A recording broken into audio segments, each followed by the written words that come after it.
It just guts me every time, right?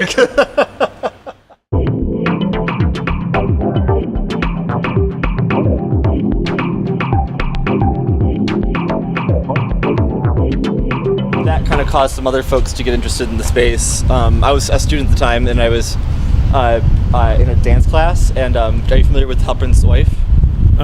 So his wife, Anna Halpern, who's still alive, she is sort of a really big figure in postmodern dance. So and like Halpern's first like project was this sort of dance facility for her, and they like really influenced each other quite a bit.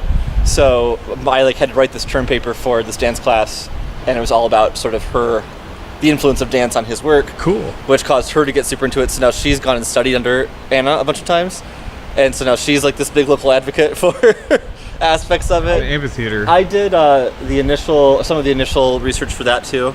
We dug up some more like old photos and tried to get some more information. And then I led a couple of the tours because they did a few different sessions of that, so I was able to participate in a few of them. Caused that window of research to spread out until I think that was probably 2015 when that dance project happened. So there's been a few different sort of eras of that.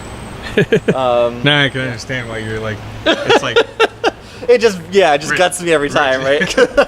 Well, I guess we can just wander a bit. See what's interesting. I don't really have a script. Get a more dynamic host. I think you're totally dynamic enough, Kurt. But that's yes, this is called the market stall block. All of these shelters here, or they're not actually shelters, these openings, they're all designed so that you can fit a table into each one, and then kind of sell your wares into here. And the idea was that you could kind of bring your paddle boat or your kayak or whatever and moor it up here, up here, get your hot dog or whatever, and then get back on your boat and go elsewhere. So this is all supposed to be kind of picnic and food. Mm-hmm. In 2012, when I was working on all of this was the point of everyone's concern, and it wasn't in nearly as bad a shape as it is now. Like there wasn't a tree growing in between them. And everything they were saying was that they needed to stabilize this part because there's no water in here putting pressure against the sides. So that's when they came up with the idea for filling in all the dirt, and they were saying they wanted to like just kind of push the soil from these hills into the canal. And the initial bid that they got for the DNR grant for was to do all of that for this and for that block. But then they only ended up doing that block, which was not in nearly as bad a shape. This has always been the most rough, because so much of Halpern's work was just fountains, like self-contained fountains, right? With like these really kind of concepts of the tides and all this other stuff where it was supposed to move in really specific ways and be at specific points all throughout it. But he wasn't having to deal with actual like natural water sources from that, so that was I think their solution for this. Can be considered that because this whole thing acts as flood control. So I mean, like the concrete walls of this park act as flood control. So like there's the Portland open space sequence, which maybe is definitely one of his better known sort of systems. And it kind of starts with like a park that looks a lot like this with these really kind of exaggerated hills with the pathing running through it. And then there's a whole separate park which is really similar to the spot across here with the kind of the. So I feel like I think by the time our park was built, he was famous enough to where I think people could kind of like know his greatest hits. So they were like, I want this, and this, right? And so they just kind of built that here.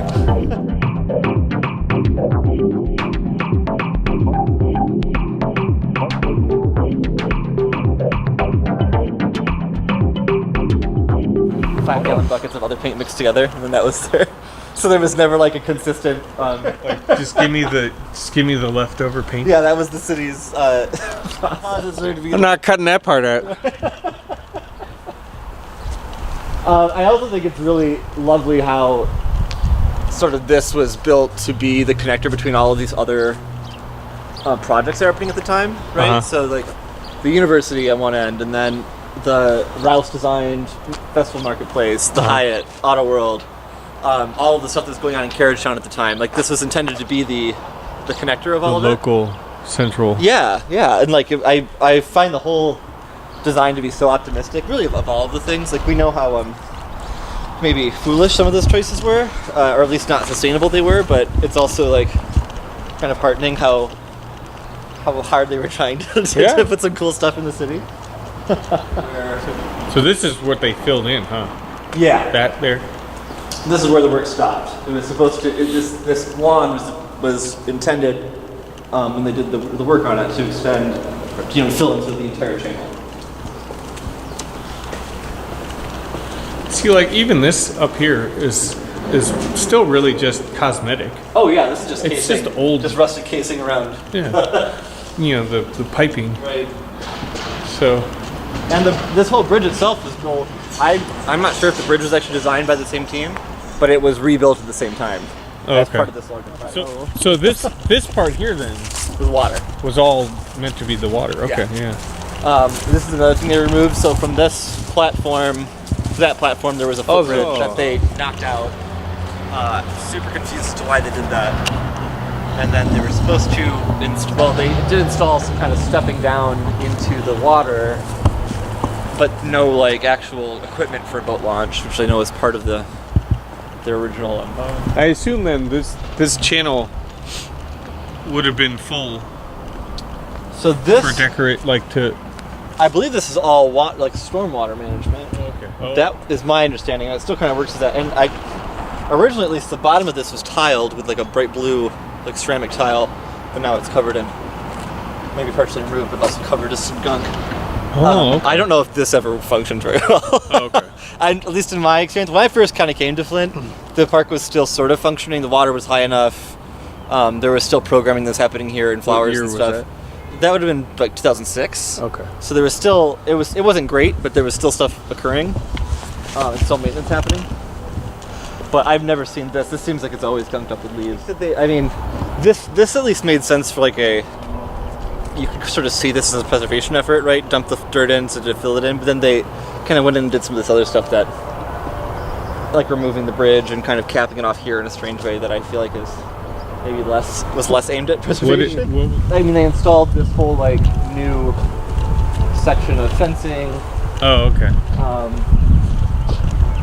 This is all new. Oh yeah. Yeah, I see. Then this whole side was knocked off of it. Well, you can see where the ramp is. Yeah. So this is not original. No, not at all. And they didn't even finish this whole thing. Yeah, this there was sort of another kind of. So actually, what it was is I think that there was I'll have to look at pictures, but I believe you could go back up over here. There was another stairway up, and then there was a bridge, like a high bridge over the canal where it went back to the river, and then that high bridge connected to the top of the amphitheater. So there was another kind of catwalk above us. And this, I find this confusing because that's just so not sort of with the rest of the aesthetic of the park. Going for, but yeah, you're right. It's totally not suited to the strange. But yeah, and then to answer your question earlier, the tree was planted in place of the original the sculpture that was intended to be the real landmark of the whole park. I can't even remember. I just wonder what junkyard has that sculpture in it, right? And another thing that's interesting is that the whole park was intended to be full of sculptures and monuments and stuff. The Polish Revolutionary War general, who's over. There's a statue to him over on the Archimedes screw block, and I think the local Don Polski chapter had raised money to build that in the 80s, and the planning committee for the park was so worried about so many clubs and organizations wanting to put monuments up in the park that they had to create this set of design standards because they didn't want it to look too much like a graveyard. So they had to the original design I think was sort of more two-dimensional, and they had to make it more of a three-dimensional sculpture. And again, there's a lot of optimism in those early days. Yeah.